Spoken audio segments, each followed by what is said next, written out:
Балага туура тарбия берүү, туура тамактандыруу, ата-энелерге керектүү маалыматтар бала бакыт түрмөгүндө. Балага акчаны туура колдонууну үйрөтүү тууралуу суроолорго психолог жооп берсин. Балага канча жашынан колуна акча карматуу туура?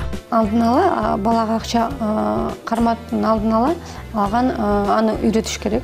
9 жаштан балага акчаны бериш керек. Мисалы, бир оюнчукту алам десе, эгер ата-эненин акчасы жетсе, ошону алып бергенге, анда ошо суммадагы акчаны ата-энеси балага бериш керек. Анткени бала өзү сатып алганда, өзү төлөп, өзү сдачасын алганда, ошондо бала үйрөнөт. Акча чогултуу, үнөмдөө жана колдонууну үйрөтүү. Балага атайын копилка алып бериш керек. Ал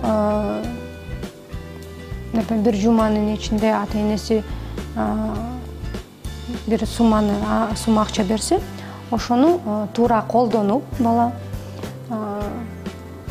анын артып калган акчасын ошол өзүнүн копилкасына салып коюп, бир эгер телефон алгысы келеби же велосипед алгысы келеби же бир оюнчугун каалаган максаттагы оюнчугун алгысы келсе, ошол акчага өзү акча топтоп, өзү алгандай болуш керек да. Эгер жетпесе, ата-энеси кошпошу керек.